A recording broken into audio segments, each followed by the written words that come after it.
E para a gente fechar com chave de ouro o nosso evento, nós vamos para o nosso último painel e eu vou chamar o Franco para apresentar os painelistas.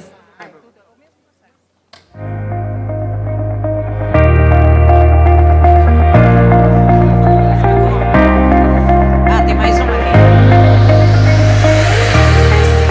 A dinâmica familiar é a essência que molda a cultura dos nossos negócios. Ela influencia nas decisões estratégicas e, em última análise, determina a continuidade da nossa trajetória. E aí, para integrar essa nossa próxima roda de conversa, eu queria convidar, com a salva de palmas, a Ediane de Medeiros Macedo, da distribuidora Medeiros, Gustavo Bartolomeu Recchione, do Grupo Tambasa, Lucas Pereira, diretor de marketing dos canais digitais e atacados do Grupo Bate Forte, e Caroline Dalberto, a nossa diretora e mediadora.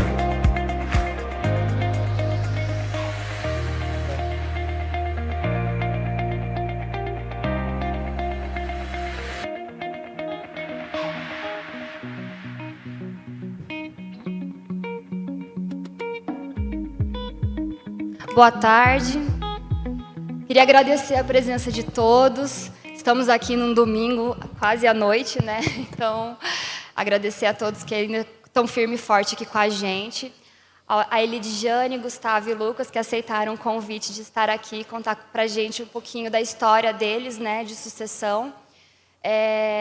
Hoje, durante o dia, a gente viu um pouco sobre governança com o Alessandro De Simone, um pouquinho sobre como é a sucessão familiar com a Daniela, e agora a gente vai ver alguns cases na prática de como que foi essa sucessão para contar para vocês, né? Acho que as nossas dores e dificuldades são as mesmas, e é por isso que a gente está aqui para compartilhar um pouquinho com vocês. Elidiane, quer começar? Tá bom, vai. Lucas da Bate Forte. Boa tarde a todos. Obrigado pelo convite, é um prazer estar aqui com vocês, podendo dividir um pouquinho aí desse tema que é super complexo, super importante para todos nós. Prometo ser breve, vou contar um pouquinho da história da nossa empresa, um pouco da minha também, de como esses caminhos se encontraram, e também falar um pouco desse tema da dinâmica familiar, de como é no nosso grupo, né? O nosso grupo é Grupo Pereira, nós fizemos 60 anos no ano passado, o grupo foi fundado pelos meus avós, em Itajaí, né? Eles eram da roça, começaram quase sem nada, acho que como a maioria das nossas famílias aqui. Começaram com 13 sacos de farinha e uma carroça. E foram comercializando, depois compraram o primeiro caminhão em 1962, que é quando a gente marca a fundação do negócio. Foi crescendo, comprou o segundo caminhão e 10 anos depois, em 72, abriu o primeiro supermercado, que chama Supermercado Comper, que é a junção de comercial com Pereira. E foram expandindo, abriram em outras cidades de Santa Catarina, Florianópolis, Blumenau, até que em 82 veio uma enchente muito forte. Todos viram as enchentes em Santa Catarina agora em outubro, naquela época foi ainda pior, e perderam tudo que tinham conquistado. 2 anos depois, em 84, uma nova enchente, perderam tudo novamente, e em 85 decidem subir para o Centro-Oeste. Meu avô era muito simples, era um homem da roça, tinha até a 4ª série, mas viajava de caminhão pelo país vendendo, e ele via que o Centro-Oeste podia alimentar o Brasil, né? Tinha muitos catarinas e gaúchos subindo para lá para plantar, e aí mandou o filho do meio para Campo Grande, em 85, depois, que hoje é o presidente do grupo, Beto Pereira, em 89 foi um outro tio meu, Inácio, foi para Cuiabá, em 92 ele mandou outro filho para Brasília, e aí o negócio se expandiu para o Centro-Oeste, e hoje a gente tem metade do negócio em Santa Catarina e metade fora. Então, fazendo um recorte para os dias atuais, hoje nós estamos no Rio Grande do Sul, em Santa Catarina, em São Paulo, Mato Grosso do Sul, Mato Grosso, Distrito Federal, e temos uma loja em Valparaíso, no Goiás.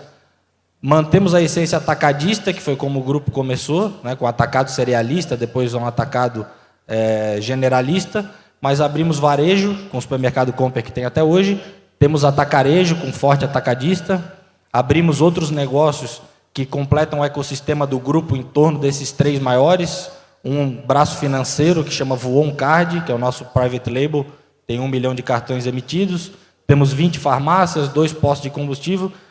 Vamos terminar esse ano com 19 mil colaboradores e deve passar de 13 bi de faturamento. E esse negócio, fundado por esse casal muito simples da roça, criou uma complexidade grande. Eles tiveram 7 filhos. Esses 7 filhos tiveram 12 filhos, que é a minha geração, terceira, nós somos em 12 netos. E esses 12 já fizeram 15. Né? Então a família foi crescendo, o negócio crescendo também, mas essa questão da dinâmica familiar, das relações familiares, foi ficando cada vez mais difícil e precisando ser encarada de frente. Né? No meu caso, eu cresci em Florianópolis, minha mãe trabalhava na empresa, desses 7 filhos, 6 trabalharam a vida inteira, e eu cresci numa dinâmica familiar, junto com os meus primos, ali na década de 80, 90, foram esses anos muito difíceis para a nossa empresa, por conta das enchentes. Essa subida para o Centro-Oeste, a empresa estava se reestruturando, estava encontrando um caminho, e a gente cresceu com os nossos pais nos colocando uma distância para o negócio. Na terceira geração não tinha ninguém que trabalhava na empresa. Não existia essa regra escrita, mas existia uma regra informal entre os irmãos de que o negócio não passaria para a terceira geração. Então, na minha casa, por exemplo, não se falava de negócio. Não sei se mais alguém tinha essa regra em casa, mas era proibido no almoço. Né? Eu fui saber o tamanho da empresa e quanto a empresa faturava quando eu vim para São Paulo e vim trabalhar aqui. Dentro dessa dinâmica, tem prós e contras. Né? Tem famílias que são assim, tem famílias que falam de negócio o tempo todo. No meu caso, talvez a principal vantagem é que eu cresci achando que nunca ia trabalhar na empresa. Então, eu pensava, tenho que me virar, tenho que achar o meu caminho. E com 17 anos, eu vim para São Paulo fazer faculdade. Eu fiz INSPER, que é uma boa faculdade aqui de São Paulo de administração. Fui trabalhar no mercado financeiro. 98% das pessoas que saem do INSPER vão para o mercado financeiro. Trabalhei num banco que chama BR Partners, que hoje é um banco maior, é um banco de investimento. Na época, fazia fusão e aquisição, reestruturação de dívida, pré-IPO advisory, que é quando a empresa quer abrir capital. Eu fiquei 2 anos lá. Depois fui para a Ambev. Eu vi que banco era legal, mas não era o que eu queria economia real. E passei no trainee da Ambev na época, entrei lá em 2013, morei em 8 cidades pela Ambev, fui vendedor, fui supervisor de venda, fiz carreira lá dentro. E na minha última posição, eu era gerente nacional de Revenue Management. Revenue Management é uma sigla bonita para quem cuida de pricing, para quem cuida de ciclo de negócios, que é plano de 5 anos, plano de 3 anos, plano de 1 ano. E a parte analítica do negócio dentro da diretoria de vendas, que sempre foi o que eu gostei de fazer. Né? Eu sempre fui mais de exatas do que de humanas. E eu tinha ido morar em Fortaleza, voltando para São Paulo, eu recebi, uma surpresa para mim, o convite para entrar para a empresa da família, que eu nunca achei que fosse acontecer. Isso foi em fevereiro de 2016, caminhando na praia com um tio meu no carnaval. Ele falou, o que tu acha de vir trabalhar com a gente? Isso foi em fevereiro. Eu entrei em novembro. Então a gente ficou namorando aí uns 6, 7 meses para decidir se faria ou não faria. E aí entra o tema desse painel, que é o dinâmica familiar. Eu aceitei o convite, né? Fiquei super feliz, a família também, mas a gente falou, nós não conhecemos nada disso. É a primeira vez, a empresa não tinha 60, mas já tinha quase, que a gente vai ter alguém de uma geração diferente trabalhando. E aí nós tomamos a primeira decisão, que foi, eu entrei em novembro, em dezembro nós contratamos uma consultoria especializada em sucessão familiar. Não usa esse termo, né? Usa transição de gerações. Chama ROFT. E aí, a primeira coisa que eu queria dividir com vocês é isso. Tem de tudo no mercado hoje. Tem de consultorias enormes, como é o caso da ROFT, como é o caso da Dom Cabral, até consultores independentes, em cada cidade tem um, e tem as empresas intermediárias. E se vocês um dia forem trazer alguém para fazer esse trabalho na família de vocês, conversem muito, explorem todas as possibilidades, porque para cada pé tem um sapato. Quem oferece soluções fáceis para problemas complexos vai enganar vocês. Então, nós optamos pela ROFT, que a ROFT tem uma abordagem que é muito voltada para a família. É menos aquela coisa da governança, das caixinhas, do protocolo familiar. É muito mais entrar para dentro da família e trabalhar com os núcleos familiares. Né? Nós nos dividimos em 7 núcleos e começamos esse trabalho que eles fazem, que é quase que tirar a sujeira debaixo do tapete. É quase uma terapia em conjunto. Trabalha os núcleos familiares, depois trabalha a família toda junto, E aí nós começamos esse trabalho, nós escrevemos o protocolo familiar, né, que alguns chamam de constituição familiar, que também tem várias formas de se fazer. O protocolo familiar, para quem não conhece, ele rege as relações das famílias, da questão mais simples, como, por exemplo, o uso dos imóveis em comum, como é que se usa, até as mais complexas, que é a entrada de membros da nova geração, como é que se elege o conselho, questão de união estável, que eu estava conversando com o Kiko ali atrás, até a parte do matrimônio da família, o protocolo rege também. E no nosso caso, por essa abordagem, nós demoramos 5 anos para escrever 3 folhas. Tem consultorias que fazem de outra forma, né? Uma Dom Cabral, por exemplo, ela vai te trazer vários protocolos que já foram escritos, vai te dar várias opções para cada cláusula e você vai poder escolher qual que se encaixa melhor. Tem menos atrito. O nosso teve mais atrito, mas foi bacana porque desenvolveu uma relação que não existia antes na família, que eram as gerações que convivem falando de negócio pela primeira vez. Então foi super interessante. Ainda dentro da família, nós criamos um programa de formação de sócio, né, porque imagina que na minha geração, nós somos em 12, o mais novo, eu sou o terceiro mais novo, tenho 33, o mais novo tem 30, mas o mais velho tem 50. Então tem dentista, tem arquiteto, tem músico, tem quem fez o negócio próprio, tem quem trabalha na empresa da família. Então, nosso primeiro passo foi como é que a gente coloca todo mundo na mesma página, né? E aí, há mais de um ano, eles já são ouvintes no nosso conselho da empresa. A gente, junto com a própria Hoft, fez um trabalho de governança, seminários de formação geral, porque você precisa conseguir que uma arquiteta conheça pelo menos o básico do negócio como alguém que está dentro. Na esfera da empresa, né, que a primeira coisa que a gente aprende é separar a família, a empresa e patrimônio.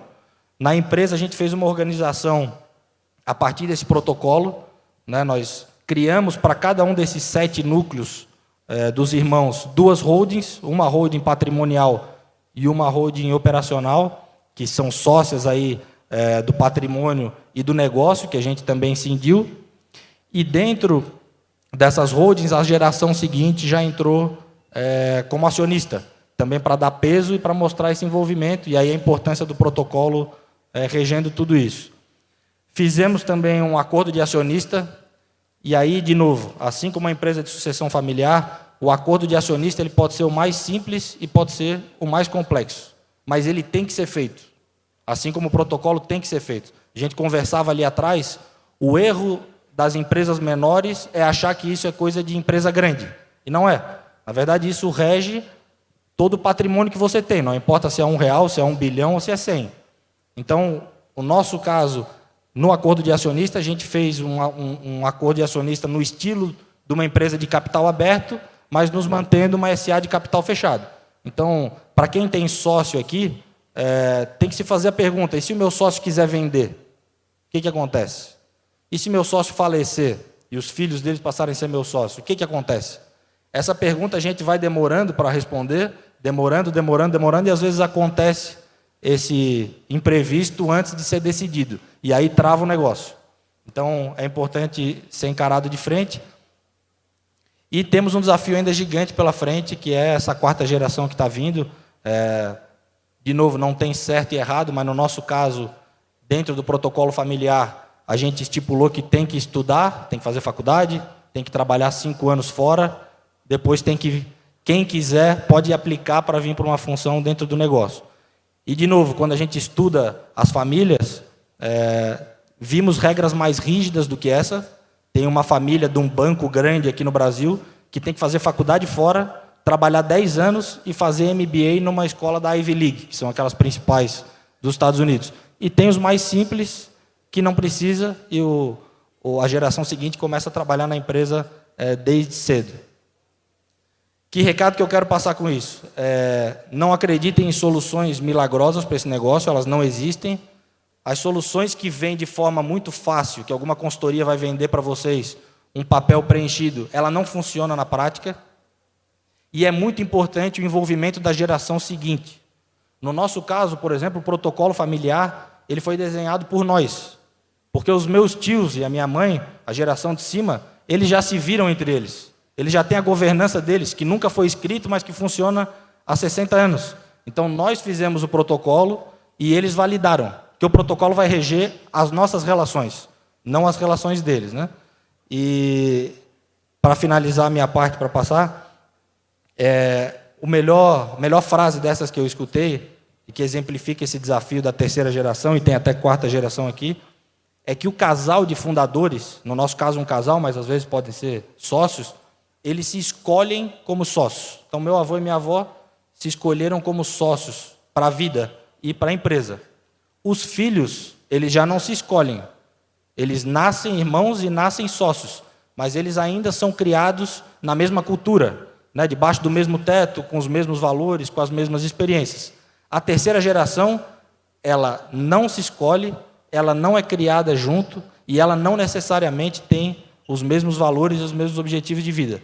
Então, por isso, acho que alguém num painel aqui falou que 7% das empresas chegam na terceira geração. É por conta disso. É a geração que, por obrigação, tem que encarar esse desafio de frente e organizar uma governança para que o negócio possa se perpetuar. Então, se nas empresas de vocês, a geração de cima não puxar o assunto, cabe a vocês levar esse negócio para casa, caso vocês queiram mesmo perpetuar o negócio da família, que é um desafio gigante. Obrigado aí pelo convite.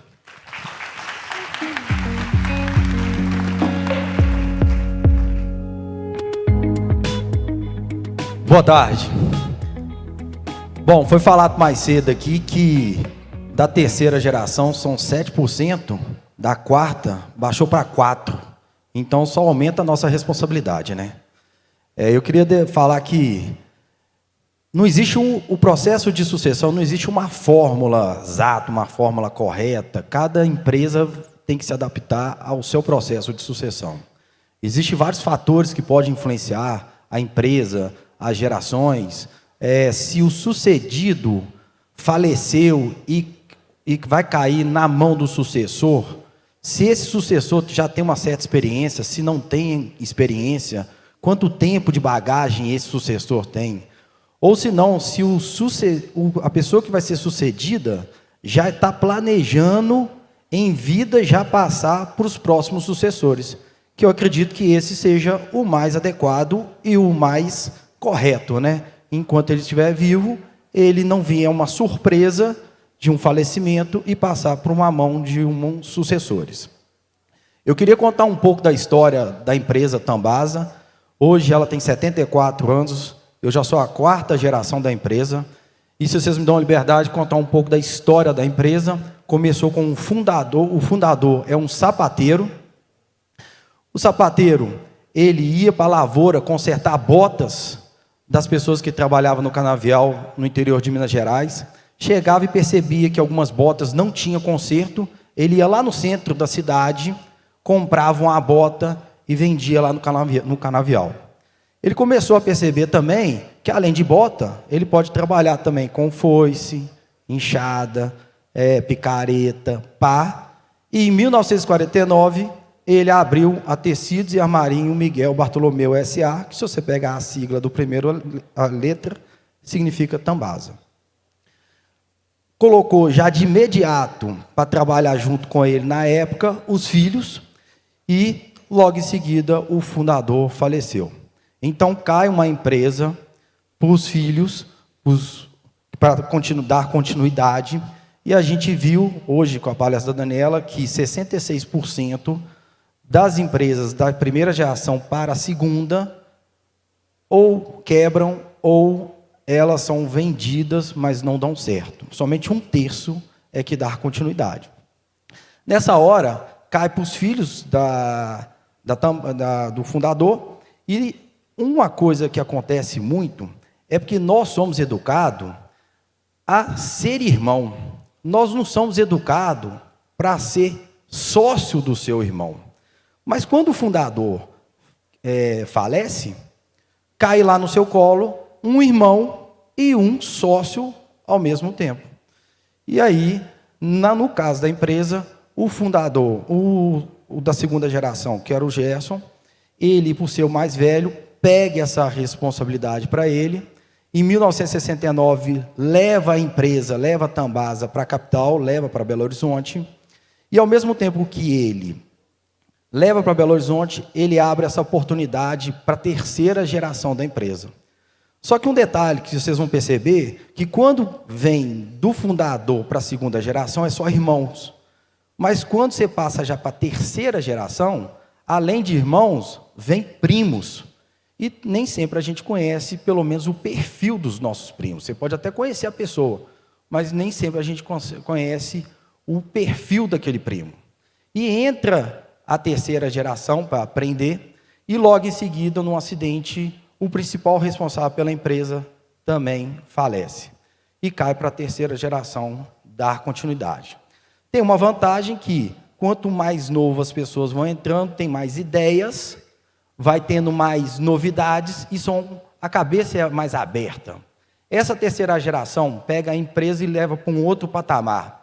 Leva a empresa para uma empresa ágil, moderna, e leva uma empresa completamente tecnológica. Uma empresa que a logística é 100% fracionada, robotizada, e leva para um outro nível a empresa Tambasa. Nesse momento, a terceira geração, em 2007, decide abrir o processo de sucessão já para a quarta geração. Só que, nesse caso, eles já estão fazendo um planejamento do processo de sucessão. Contrata uma consultoria, contratou, nesse caso, até foi a Dom Cabral inicialmente, depois já passaram por outras consultorias, contrata a Dom Cabral para fazer o processo de sucessão. No nosso caso, o processo de sucessão chamou todo mundo da quarta geração para ver quem tinha interesse em entrar. Depois que as pessoas que tivessem interesse em entrar, tinham que passar por uma prova psicológica, psicotécnico, prova de português, matemática, redação, para ver como é que quem queria entrar na empresa. Depois, o interessante, que acho que é um diferencial que tem e deve ter, é que quando a consultoria levou para a diretoria os interessados em entrar, levou como candidato e o número, não o nome. Então, tinha o candidato número 1, que tinha o perfil dessa forma, e chegava para a diretoria e falava assim, esse candidato, sem a diretoria saber, tem perfil para entrar na empresa? E aí, a diretoria tomava a decisão de entrar ou não entrar, sem saber quem era, para não privilegiar nenhum filho, nenhuma pessoa que tinha mais a proximidade. Então, nesse caso, até contando um detalhe para vocês, teve diretor da terceira geração, quando foi apresentado um candidato número X, eliminou o próprio filho. O filho foi eliminado pelo pai, por não saber que aquele candidato era o filho dele. E depois ele mesmo chegou e viu que, pelo perfil, ele falou, eu sabia que era minha filha, mas minha filha não tem perfil para entrar na Tambasa. E nessa hora, você vê o nível de maturidade da diretoria, que quem conseguiu realmente entrar na empresa foi mérito. Não foi, é meu filho, eu gosto muito daquela pessoa, eu tenho muita proximidade com essa pessoa. Então, foi mérito entrar na Tambasa. Depois, quem entrou, teve que rodar por 2 anos todos os setores. Rodou por todos os setores. Aí, depois desses 2 anos, que você mostrava, tanto para a consultoria quanto para a diretoria, qual o perfil que você tinha para aquele setor.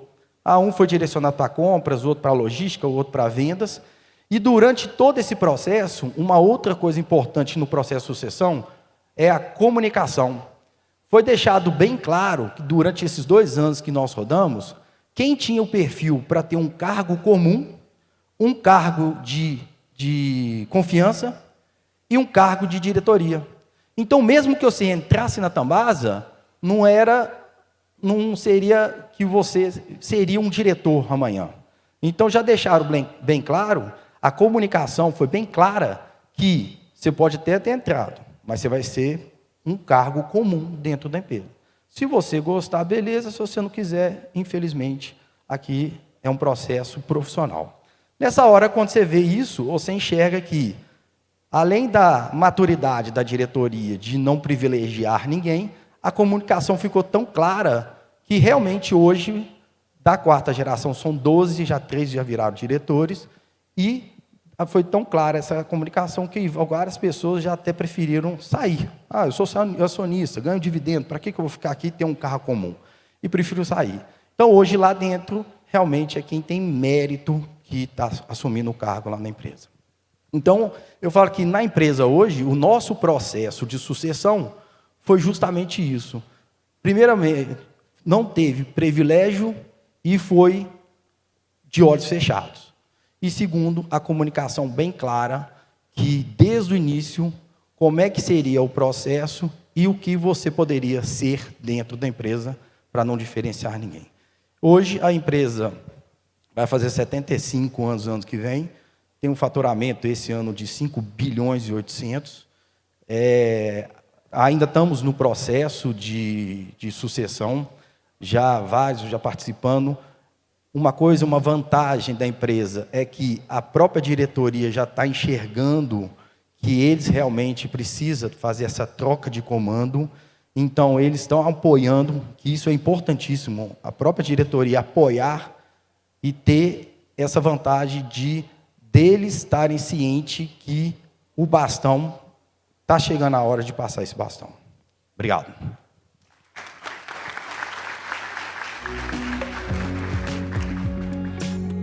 Boa noite já, né? Eu me sentindo aqui privilegiada aqui com empresas de 70 anos, 60 anos. Sou uma jovem, né? Uma criança. Sou a primeira geração. Meu nome é Elidiane, sou da Medeiros Distribuidora. E também estou me sentindo feliz, Carol, porque você trouxe muita diversidade para cá. A gente está falando de empresas do Sul, né, de Minas, e agora do Maranhão e do Piauí, do Nordeste, 2 estados pequenos, 2 estados conhecidos aí nacionalmente como os 2 estados mais pobres do país, mas que têm grandes riquezas. Falar de sucessão, eu sou a primeira geração, né, como eu falei, a empresa tem 25 anos, é a segunda empresa da família.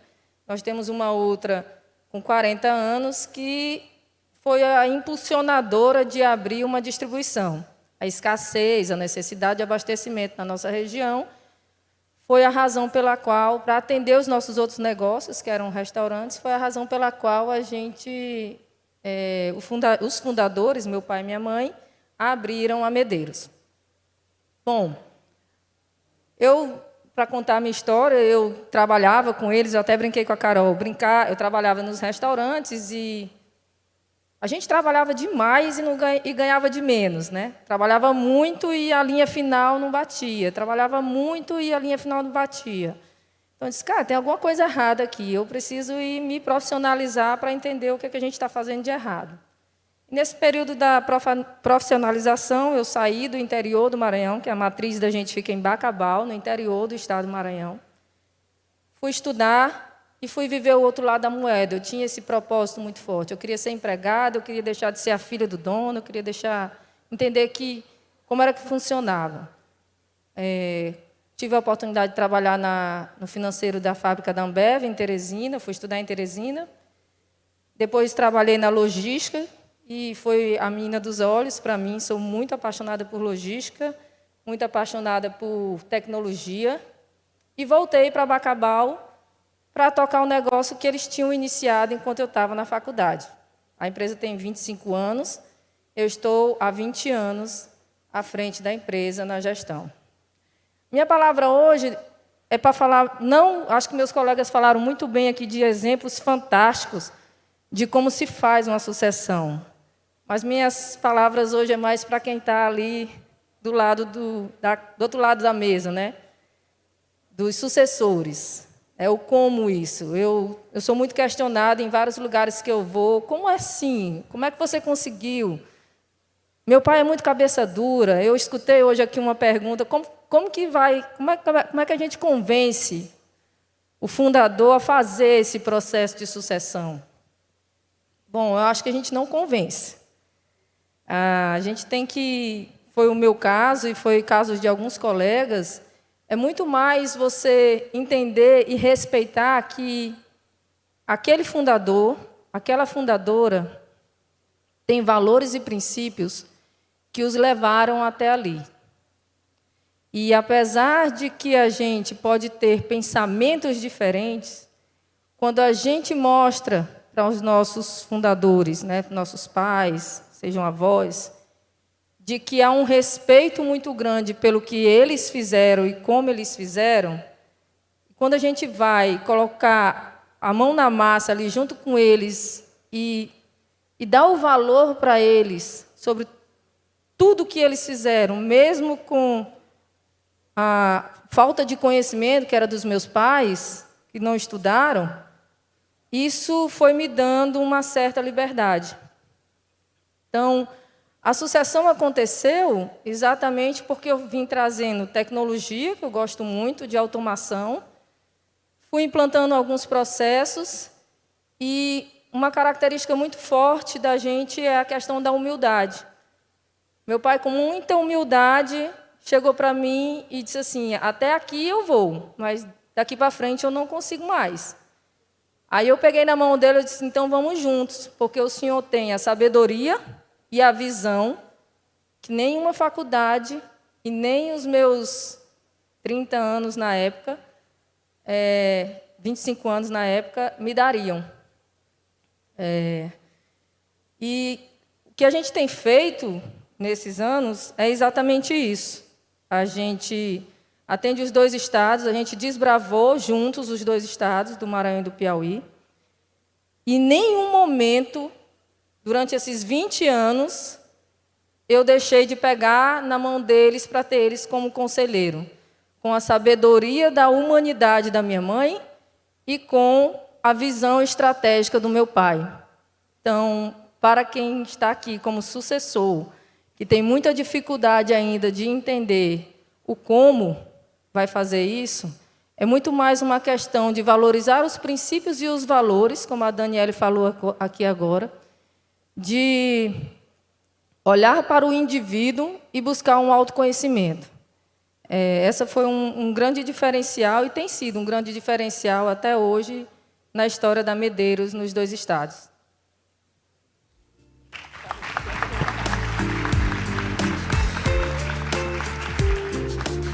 Obrigada, gente. Que história linda, né? Cada um com a sua história. Eu vejo que tudo se começa lá do início, de muito pequeno, né? Muito humilde. É tão legal ver empresas tão grandes, né? Que já estão na 3ª e na 4ª geração. É um sonho nosso poder levar a nossa empresa para esse patamar também. Hoje nós estamos com a 2ª geração já tocando o negócio, né? E, assim, são inspirações para nós, jovens que estamos aqui, levar a nossa empresa para esse patamar.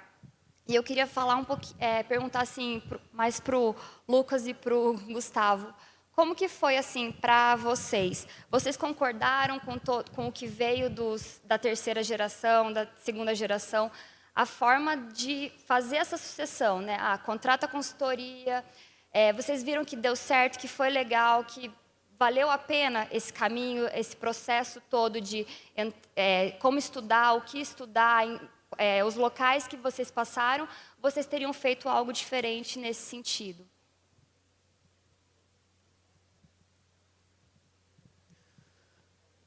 Bom, algo diferente eu só falaria para começar não em 2007, começaria antes, né? Quanto antes você começar a fazer esse treinamento, melhor. Isso daí é importante porque existem alguns pontos que devem ser bem destacados, que é quando você vai fazer um processo de sucessão, existe uma sociedade, existe a família que já está lá dentro, existe um colaborador que também está vendo isso, e quando você faz um planejamento de processo de sucessão, você não chega de uma hora para outra e coloca um diretor novo, uma pessoa responsável pela empresa nova. Então, esse processo de sucessão não tem que ser um evento, e tem que ser justamente um processo. Então, o processo que seria o mais correto é chegar e já preparar as pessoas, o colaborador ver, a família ver, o processo como é que está sendo, a sociedade. E hoje você pega, no caso específico de Tambasa, hoje nós temos 4.000 representantes comercial autônomo, nós temos 3.000 colaboradores, 1.200 motoristas e 1.800 fornecedores. Se você pegar baixo aí, cada um tem um marido, uma esposa, cada um pelo menos tem um filho, direto e indireto, são mais de 30 mil pessoas que dependem direto e indireto da empresa. Então, hoje, a responsabilidade social de uma empresa, ela é gigantesca. Quando você pega assim, é muita empresa, é muitas pessoas que dependem hoje dessa empresa. Então, quando você começa a fazer já um processo de sucessão antecipada e planejada, quando você pega um cargo de confiança, um cargo que você está lá como responsável por uma empresa, as próprias pessoas já se sentem muito mais confortável do que cair do colo e de uma hora para outra. O fundador que morreu, faleceu, e aí caiu no colo de uma pessoa que não tem tanta experiência. Olha a insegurança que passa para o mercado, a insegurança que passa para um colaborador. Então, quando você começa a fazer um trabalho de processo de sucessão antecipado, e principalmente para quando o sucedido for passar o bastão, passar essa troca de comando para um sucessor, todo mundo já está mais ciente e mais confiante nessa hora de troca de poder, de bastão aí. Só para comentar a tua pergunta, eu acho importante ter alguém auxiliando as famílias, independente do tamanho, nesse processo. Muito menos pela parte técnica e mais pela parte do relacionamento. Que o atrito entre a nossa geração e a geração de cima, ela é gigante. Convencer a contratar uma consultoria para qualquer coisa é difícil. Para esse tema também é difícil.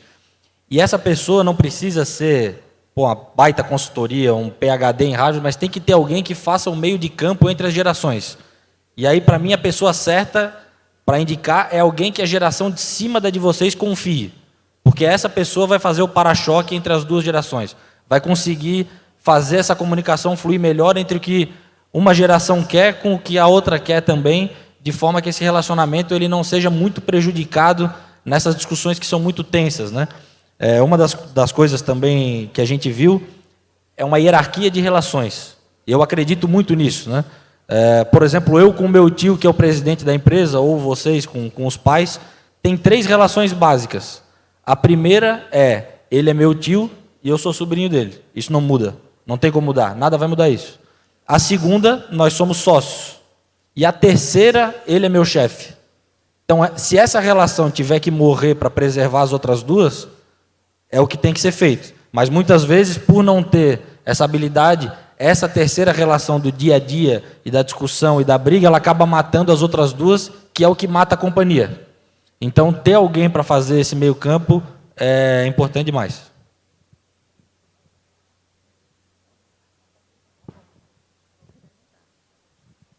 Eu acho que, só reforçando aqui, Carol, pegando o gancho, o que o Gustavo falou, a gente tem 2 exemplos aqui de empresas de 70 anos, são empresas enormes, mas é importante, por exemplo, no nosso caso, nós somos uma criança aqui, né, diante desses gigantes. Mas todo esse processo sucessório que foi colocado aqui, a gente já executou, apesar de eu ser a primeira geração. Eu tenho uma irmã, eu já tenho sobrinhos, eu já tenho meus filhos. Então, o que eles destacaram, especialmente o que o Gustavo falou aqui agora, sim, sempre acompanhado de uma empresa séria, de um profissional sério, o que o Lucas falou, procure boas referências, né? Toda a organização de holds do negócio, hold patrimonial, acordo de sócios, tudo isso não é inerente a grandes empresas. Então, eu deixei de falar isso e achei importante trazer isso para cá, porque ainda é um tema que a gente aborda com colegas, diz, a gente ainda não fez nada disso. Então, é extremamente importante, não só por sucessão, né, mas pela longevidade da empresa, pela segurança da empresa, sobre o aspecto de que a gente sabe que não é imortal. Então, o que pode vir a acontecer depois que nós estivermos aqui, toda essa organização pode garantir a continuidade desse negócio. E a respeito do que o Lucas falou, dessa relação família, também já é um caso dentro do nosso negócio. É uma relação onde não havia aderência familiar da minha irmã para dentro do negócio, e a gente escolheu em família, juntos, tomamos a decisão, ela não faz parte do negócio, porque não é a aderência dela, ela não tem perfil, ela não quis. Percebam que são situações completamente diferentes, porque aqui eu estou falando de uma empresa pequena, de uma empresa de primeira geração, mas que se não for resolvido tudo agora, já vem a segunda geração e já começa a ter todos esses casos que eles mostram aqui. Eu queria só reforçar isso, porque eu converso com vários colegas de empresas de primeira geração e dizem, não, a gente não fez nada disso. Cara, é muito importante fazer isso.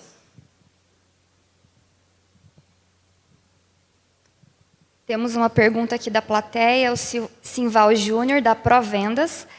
Nas empresas de vocês, a distribuição de dividendos é proporcional às cotas ou há alguma diferenciação pela função e importância do acionista?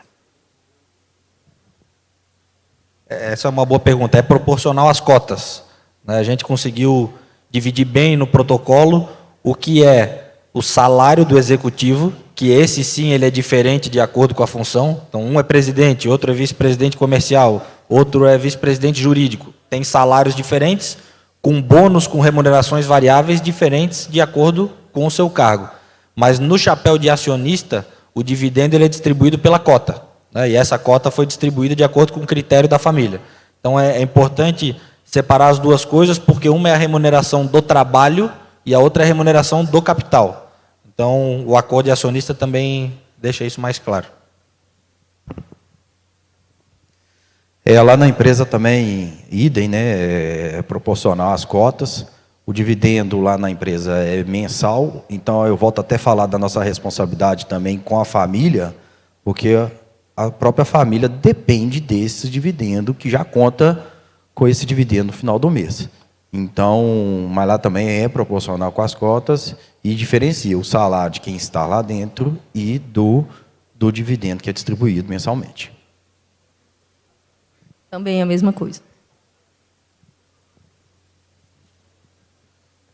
Bom, eu acho que é isso. A gente já está aqui no horário. Obrigada, pessoal, mais uma vez. Foi ótimo o nosso painel. De verdade, muito obrigada por estarem aqui com a gente nesse momento. Obrigado.